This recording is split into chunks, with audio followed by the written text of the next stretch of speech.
Good evening. Hope everybody's been doing well. Just a typical day. Well, maybe not quite so typical, but did my best. Kind of keep an eye on news as it was coming in. Seemed like there was a pretty good, pardon me, a pretty good onslaught of news today, if you will. Quite a bit came out.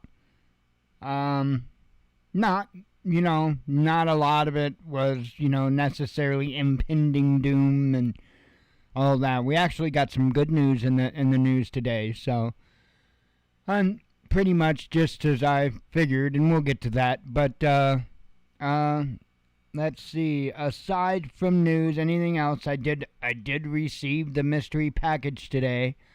But although I know what it is, I still haven't gotten to see it because we cannot open them until instructed to do so. So um, can't wait, excited. So hopefully tomorrow we'll get the go ahead to do so. And aside from that, like I said, just been kind of keeping an eye on the news that was coming in. There is the typical continual escalation, if you will, in certain areas. But overall, we got some really good news, and that is relating to the railroad strike. So it looks like that might have been averted. So I kind of had a feeling. I figured if they did go on strike or what have you, it wouldn't last real long. Um, you know, this is the thing, and this is why I keep saying, a lot of these YouTube channels, I have you so wrapped up, that everything is SHTF, and it's not, and I know that you all know that, but it's getting tiring, They gave it a rest for like a week, maybe 2 weeks tops, and then it's they're right back at it again. Just new boogeyman of the week, and it is what it is. It is what it is.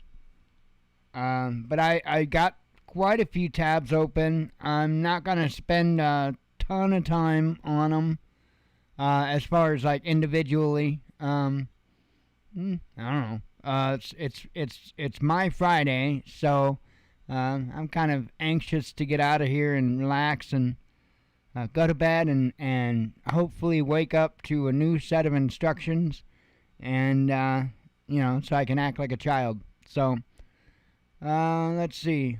Other than that, I don't know. Can't think of anything else. I will say this. The item I actually, at first I was like, well, this is in no way, could in any way be whatsoever related to SHTF or prepping or and I got to thinking about it, and it's like, possibly one of those unrealistic preps. Come on, there's a ton of them. Possibly is one of those unrealistic Gucci prep items, maybe. Let's just say I could keep it operating. Okay? So that is a plus. I could keep it operating. And, yeah. I'm going to leave it at that.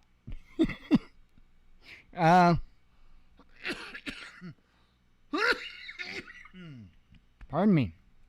Like I said, trying to think anything else as far as news that stood out. Pardon me, man. It's just a touch warm and way humid here. And we just got the windows open. Don't have the air on or nothing. So, trying to conserve money. Luckily, knock on cheap particle board. Luckily, our power bill hasn't gotten stupid. So it came out today, and we're still right in line with what we've been paying. So, every month though, I kind of I'm nervous. I ain't gonna lie. I'm nervous because I don't know when or how all that will shake out with the town's contract with the with Ameren Electric, and when our rates will be impacted by the higher cost of energy. Um, so I dread that day. So anyway, I don't know if it'll come to that. You know, the prices could settle back down and all that by the time that they do sign the contract, and we may never see, an issue. So it's possible. Oh, let me have a sip here.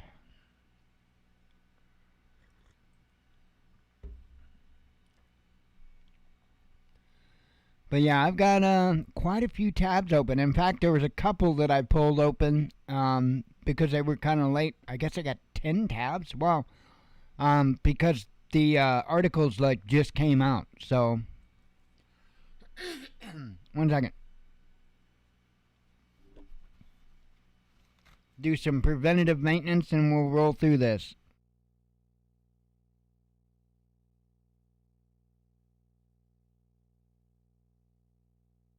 Jen's over there laughing because I blew my nose. That's right. It was preventative maintenance. Because if I didn't do that, about halfway into this first story, I'm gonna get all choked up and start coughing and yeah. So preventative maintenance. Let's see. I guess you guys might want to come along for the ride. Maybe. U.S. banks suffer record deposit outflows, says Wall Street Journal. Deposits at American banks plunged by a record $370 billion in the second quarter of the year, the first decline since 2018, the Wall Street Journal reported on Tuesday, citing data from the Federal Deposit Insurance Corporation.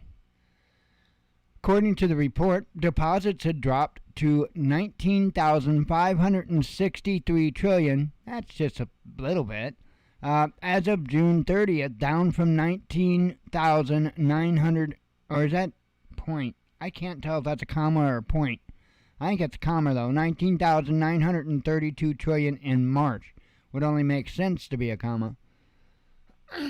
Comma, chameleon. Oh, sorry.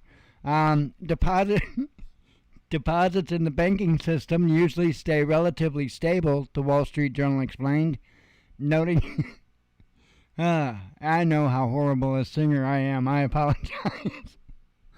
Let's see.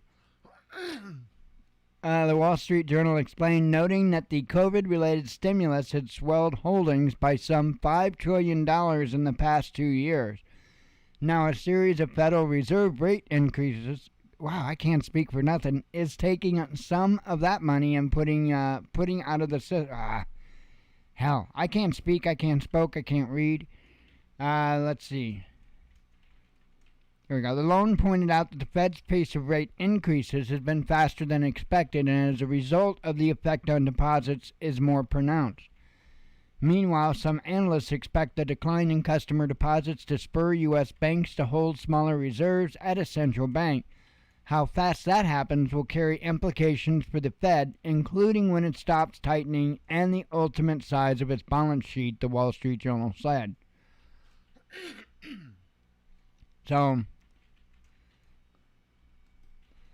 other words, people aren't able to put as much in and as much back.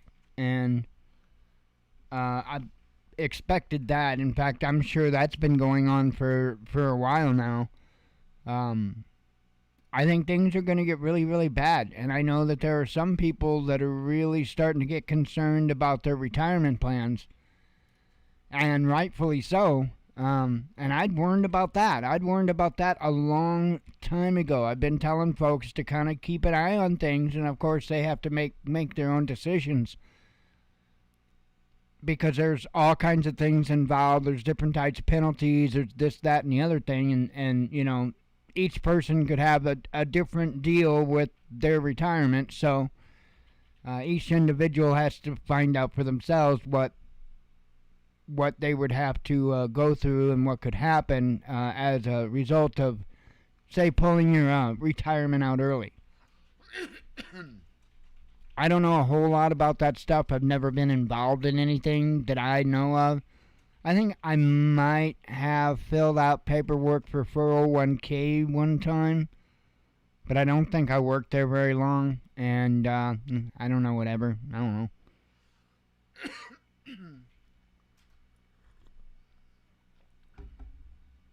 I wasn't there very long, so...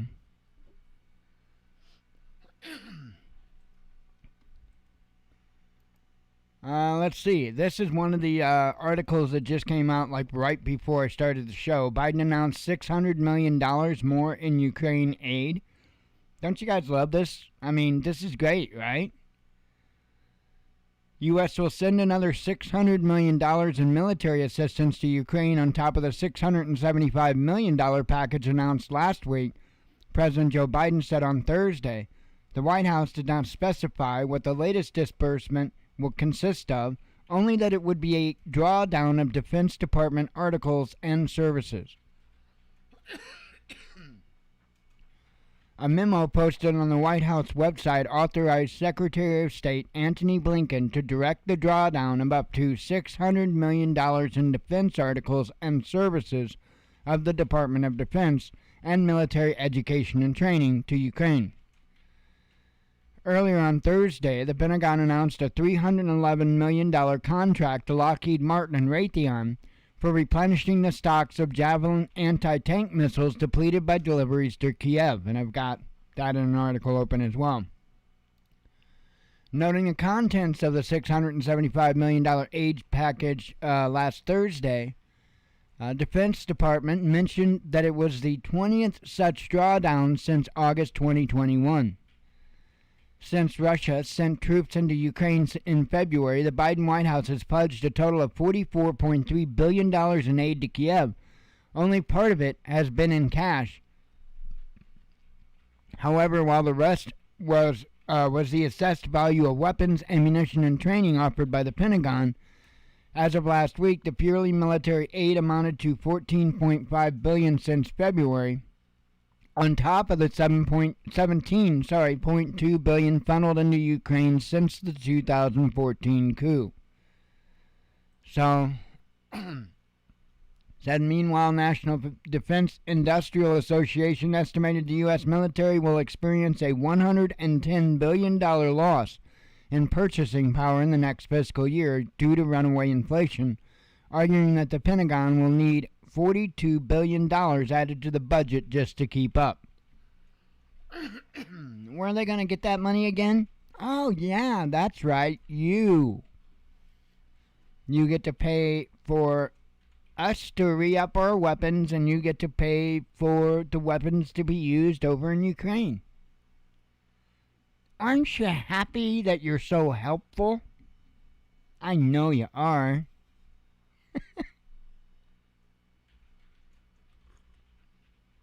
Nothing like giving you a sense of purpose, right?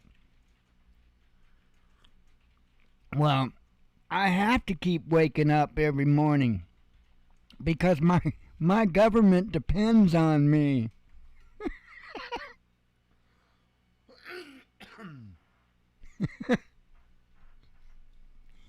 I don't know whether to cry, laugh, hell. So this was the good news I mentioned. Major U.S. railroad strike averted, says Biden. I mean, of course, anything he says we might want to question. The rail strike that threatened to shut down freight traffic across the U.S. has been temporarily averted, U.S. President Joe Potato announced on Thursday.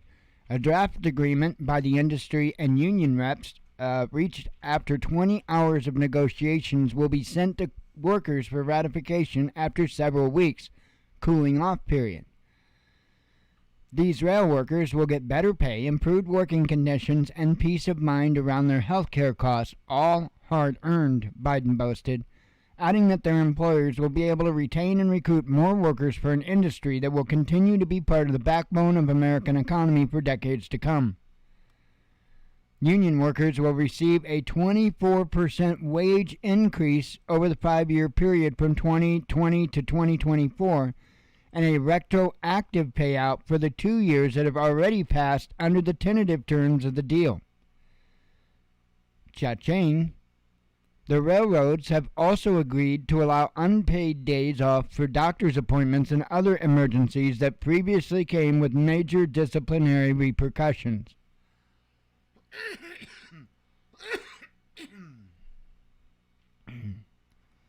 That brutal attendance policy, which required workers to be on call 90% of the time, was at the heart of the dispute, and holdout unions had made it clear on Wednesday that they would not agree to any deal without concessions on the issue. The details of the agreement on attendance have not been made public yet, however. And I bet they're going to do all kinds of stuff except that. Watch. Just let's see what happens. But I'm willing to bet they'll do this 24% wage increase. They'll give them this big back pay and all of that, right? But they probably won't change the attendance thing. You watch. Because people are more likely to accept that because, for one, people are going to see that big check coming, right? And they're going to think, big check, right? And why not? Well, because the long term, you're getting especially screwed on the deal. But they know that. That's why they're going to offer that. They're going to offer what is in the now, right now, because more people will be likely to accept that. So, let's see. It says, should the industry's 115,000 workers have walked off the job at midnight, as they had threatened to do if the industry did not heed their demands, it would have been the first railroad workers' strike in 3 decades, and an especially devastating one given the ongoing inflation and supply chain crisis in the U.S. Freight rail carries 40% of the nation's cargo, and by some estimates, a rail strike would have cost the country $2 billion every day. The strike would also have disrupted passenger carrier Amtrak, which preemptively shut down its long-distance lines on Wednesday because they used track owned and operated by the freight carriers.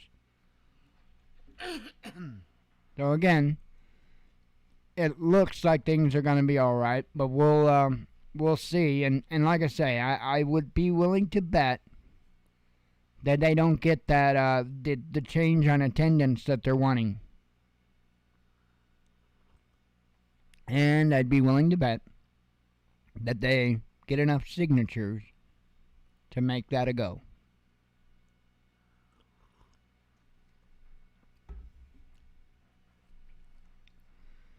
All right. U.S. impeded independent research into COVID origins, says Lancet. Really? Imagine that. No.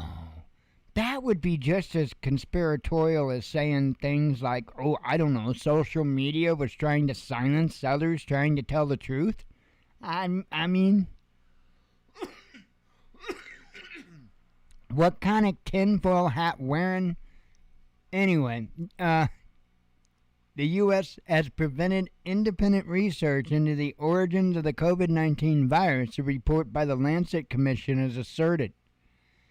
Washington barred the researchers from accessing relevant laboratories and refused to disclose full information on the American studies of the virus, the document published in the British Medical Journal on Wednesday outlined.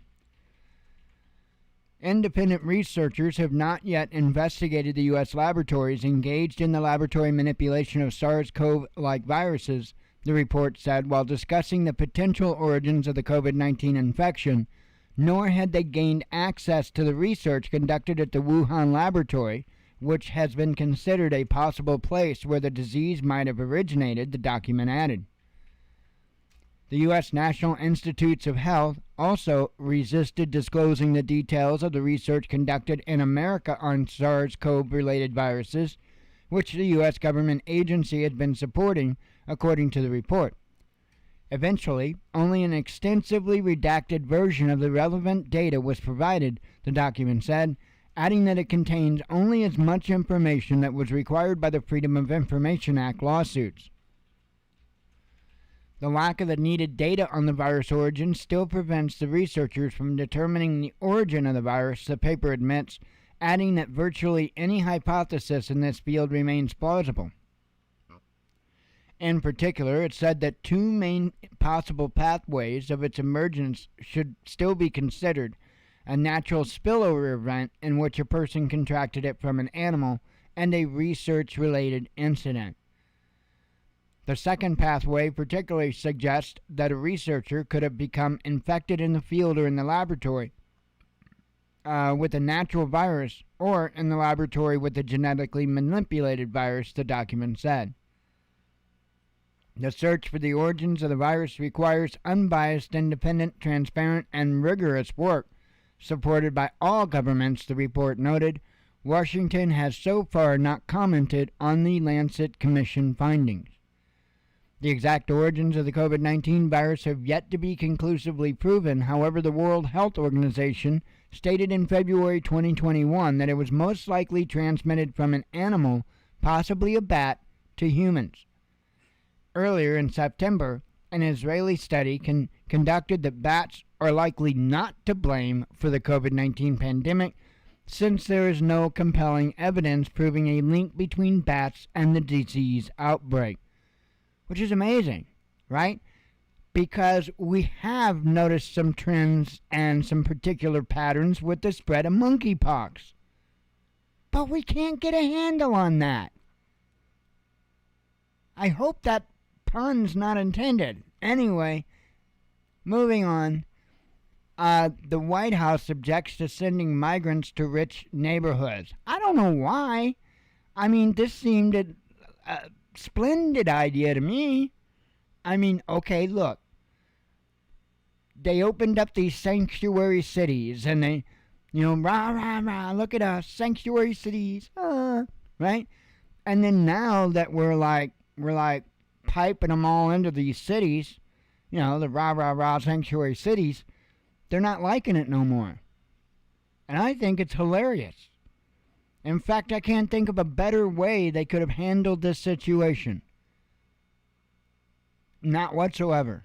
This is amazing, and they need to keep it up. So they got,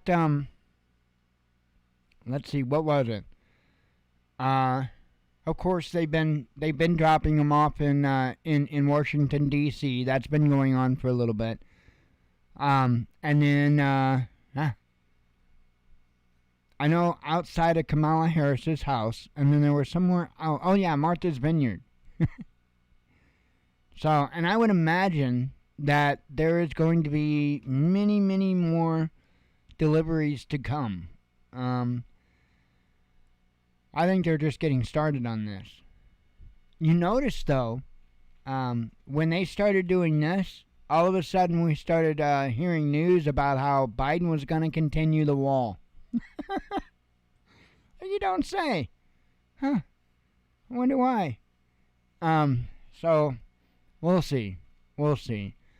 Honestly, I think that the news media and I think the government uses this as just a hot topic to keep people distracted. With where this country's headed, if there isn't things done to fix that, it isn't going to matter whether we've got 50 million immigrants or not.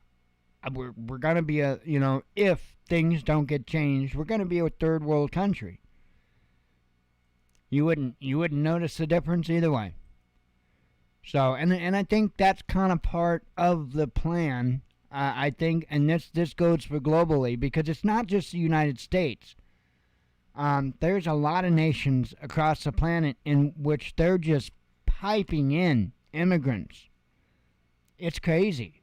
It is mind-blowing what they're doing. And again, it's so many different nations at the same time, and it's on such a large scale. You have to look at it and be like, what the hell are they doing? What they're doing is they're diluting your nation.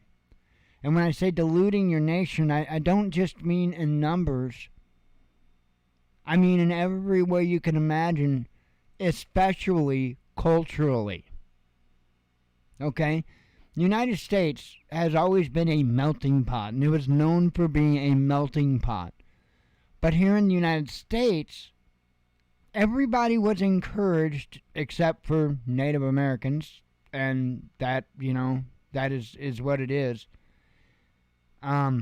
They were encouraged, except for Native Americans, to try to hang on to your culture and try to assimilate into our culture, but you were never expected to forget where you came from. And now, what it seems like they want globally is nobody to come from anywhere. Nobody to come from anywhere, and everybody on the planet to have the exact same worldview. And anything else is intolerable and unacceptable.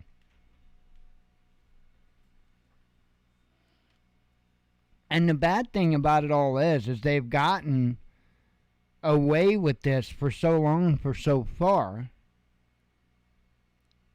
that a lot of people just keep rolling right with it. I mean, it's got that momentum going, and a lot of people just keep rolling right with it. It's crazy. It's crazy. I sure hope something happens to wake even more people up. There's a lot of people waking up to a lot of things in this country, and at the same time, there's a lot of people that are being kept fast asleep, and some of them are the same people. It's strange. They're awakened on some aspects, but other aspects they're not ready to. I guess, to be honest, they're just not ready to face the truth on some things. There's a lot to take in. I have to say that. A lot to take in. I mean, if you're somebody that thought that the government was as you were told, and you pretty much bought it lock, stock, and barrel for most of your life, yeah, I would imagine how a lot of the stuff that is being proven true today, that would be kind of out there for sure.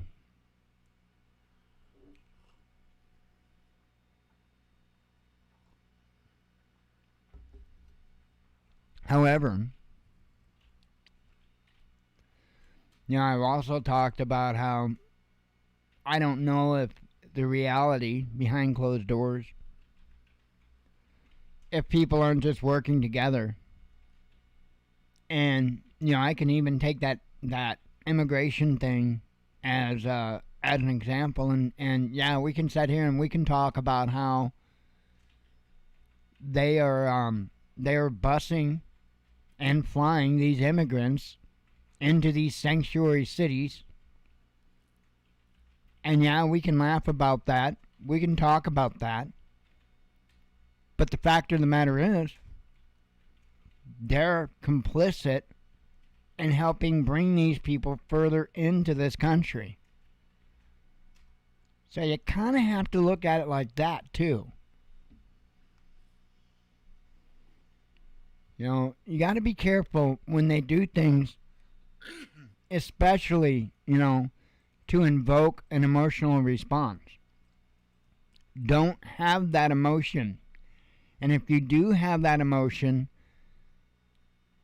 don't make a decision on that event or anything like that until you can downplay that emotion. Because I'm telling you, if you let, whether it be the media, politicians, or anyone for that matter, if you let them get in control of your emotions, they're in control of you. And that's what politicians do. It's what the media does. Hell, it's what companies do in their advertising. They pay billions of dollars, I kid you not, to psychologists and stuff like that, just to find out exactly what it is that will draw you in, You know, they say, okay, you got 2 seconds if somebody walks past an end cap at the store. What do I need to do on my package to be able to draw people to it? And they'll spend millions and billions of dollars investigating and researching and stuff like that how to get you to pick up their product over somebody else's. Anyway, I digress. Pentagon's bonanza for U.S. missile makers. I mean, I'm starting to feel left out. I mean, I keep hearing I'm supposed to have an F-15. I haven't had any deliveries yet of any F-15s. I'm still waiting. You know, damn.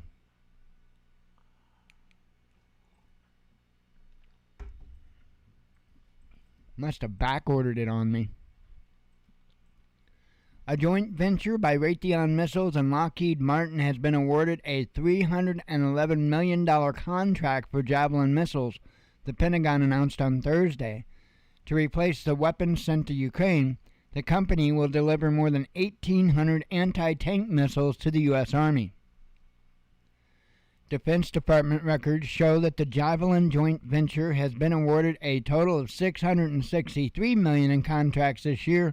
Under the Ukraine armament programs, Raytheon additionally got a $624 million in May to produce replacements for Stinger missiles sent to Kiev, while Lockheed received a $33 million contract in August for HIMARS rocket artillery components. As we use various authorities to replenish our own stocks, industry can expect a strong, persistent demand signal, the Pentagon's Undersecretary for Acquisition and Sustainment, William LaPlante, said in a statement announcing the contract. By the Pentagon's own admission, the U.S. has sent Ukraine more than $17.2 billion in security assistance since 2014, and another $14.5 billion since the hostilities escalated in February. Most of the funding earmarked for Kiev actually goes to the U.S. military industry to replenish the Pentagon stockpiles. Between the deliveries of weapons and ammunition and direct involvement of military and intelligence officials in Ukrainian operations, as admitted in the American press, the U.S. has become openly involved in the conflict, Russian Ambassador to Washington Anatoly Antonov said in an interview on Wednesday. Antonov noted in particular the insatiable appetite of the U.S. military-industrial complex, which he said played a major role in the belligerent American policy. Lockheed Martin and Raytheon are the two of the biggest components of the U.S. military-industrial complex. With headquarters just out Washington, D.C., Lockheed gained notoriety with the F-35 fighter program, the cost of which has been estimated at more than $1.5 trillion. Raytheon is best known for jet engines and an array of missiles. Current Secretary of Defense Lloyd Austin sat on the latter's board of directors after he retired from the Army. Just absolutely, just all of it's just mind-blowing.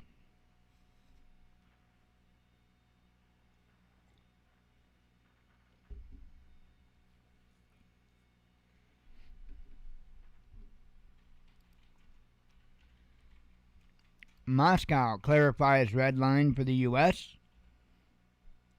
I mean, at some point, something's got to change. Whether or not, it's Russia stops carrying out assaults, which I don't see happening. Or, I just see this escalating until a very bitter end is what I see. And, possibly escalating beyond, much beyond Ukraine. More and more I'm getting the feeling that's going to happen. One second.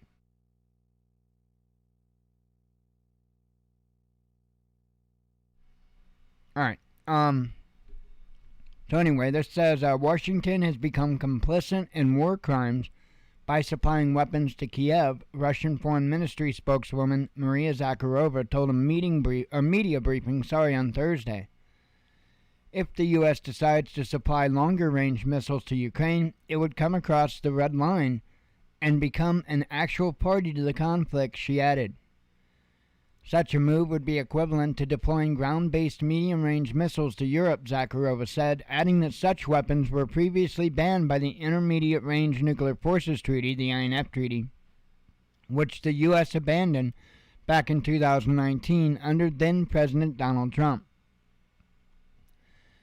In such a scenario, we would have to come up with an adequate response, the spokeswoman said, adding that Russia reserves the right to defend its territory using any means available. Washington has already supplied Kiev with M142 HIMARS and M270 MLRS multiple launch rocket systems, as well as regular rounds for them capable of hitting targets at a range of about 70 kilometers. Now Kiev also seeks to get a hold of U.S.-made Army Tactical Missile System, or ATACMs. These missiles, which can also be fired by HIMARS and MLRS systems, have significantly longer range, some of 300 kilometers, and could strike targets deep in Russian territory. Now, see, I thought they already had those, or at least some that could go like 140, 150 kilometers, something like that. Washington is seeking to drag conflict in Ukraine. Oh, well, that's just going back and talking about the past stuff, but yeah, I mean, they made that clear some time back that if we supply them with any, if anything that was like long range, something that was more or less intended for like offense, that would cross that red line, and I have a feeling that the United States is going to dance on it. So that's what we've seemingly been doing with about everything, including this. Pelosi to visit another hotspot, says Politico.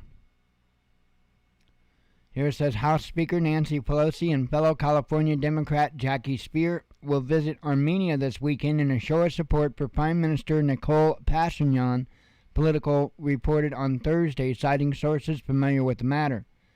The congressional visit comes shortly after border clashes between Azerbaijan and Armenia resulted in over 170 deaths. Pelosi is already in Germany, where she is attending the G7 Speakers Summit in Berlin in support of Ukraine's heroic fight against Russia. According to Politico, she will fly out to Yerevan after the conference with Spire, who was Armenian American. Speer's office has not commented on the report, while Pelosi's Deputy Chief of Staff, Drew Hamill, told Politico don't confirm or deny international travel in advance due to long-standing security protocol. Pelosi's previous foreign trip was to Taipei in early August, undertaken against explicit warnings from Beijing and inflamed tensions, yada, yada, yada, you know all that. So, then that's going to talk about what's been going on in Azerbaijan and all of that here as of recent. So continuing to stir that pot as much as possible in as many different places as possible around the planet. I mean, this is bizarro world.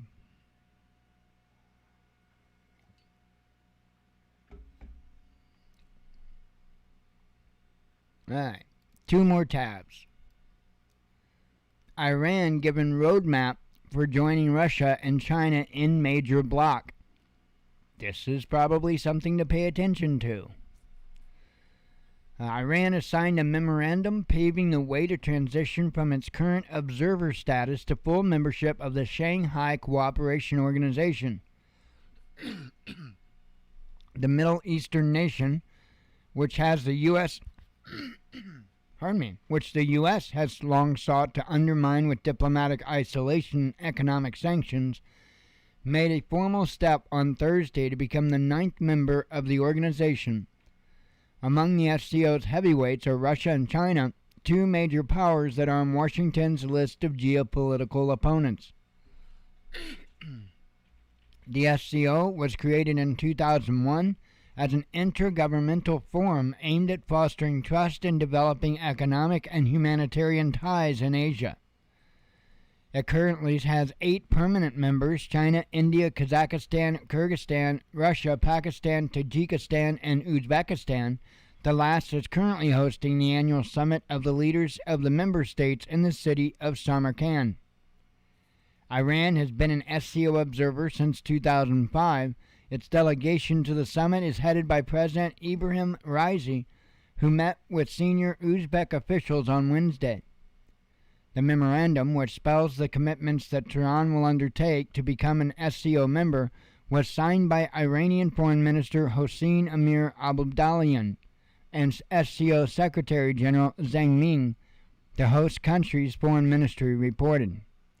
Yuri Ushakov, a foreign affairs advisor to Russian President Vladimir Putin, said earlier this week that Iran could qualify for being upgraded to full membership before next year's SCO summit in India. So again, something that I would probably at least tuck back in the back of my mind. There's, definitely coalitions being formed.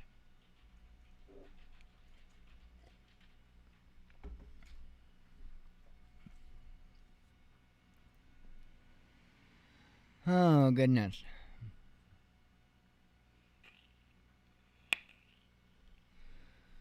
One more tab and do the headlines and go to bed. Let's see. And hopefully wake up to the next set of instructions.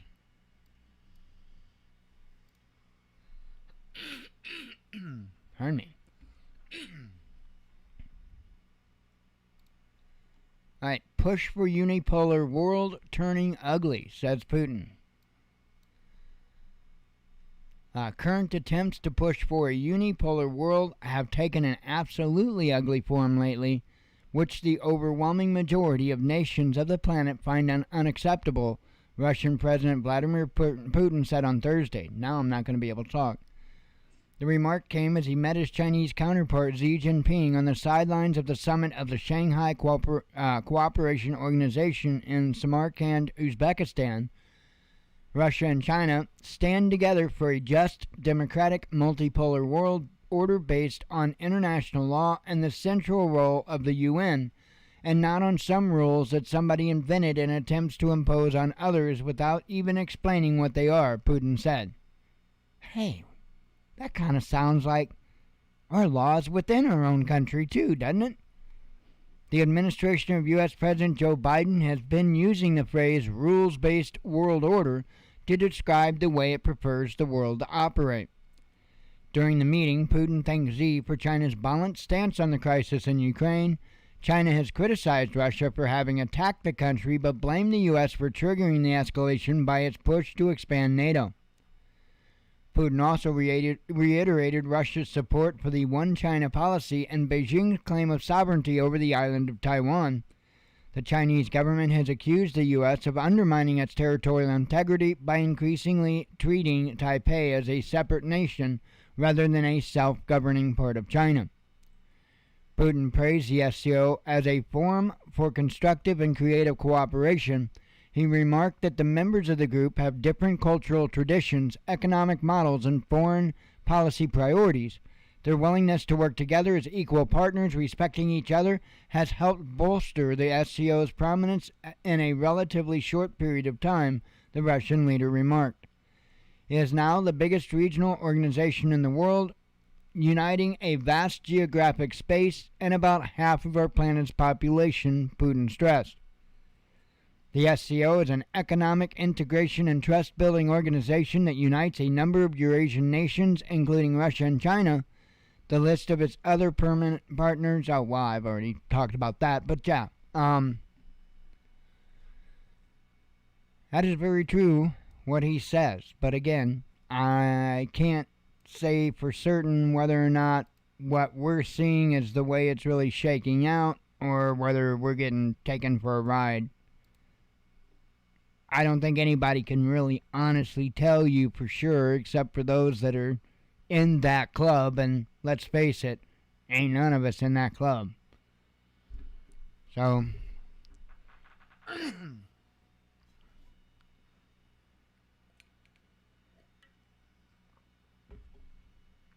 have a few vapes and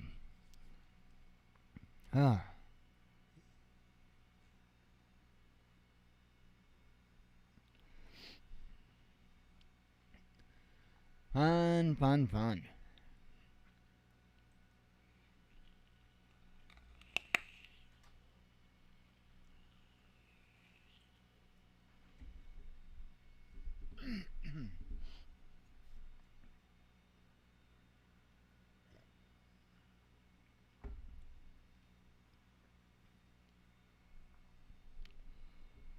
All right.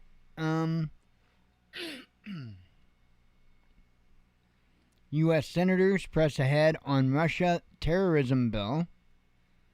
Royal Guard collapses near Queen's coffin.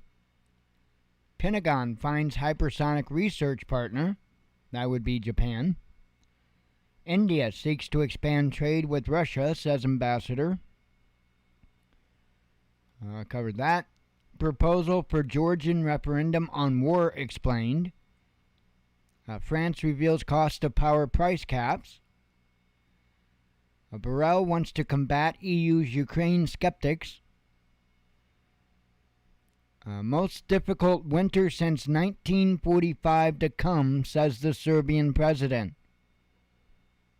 U.S. can't save EU from the energy crisis, says Financial Times.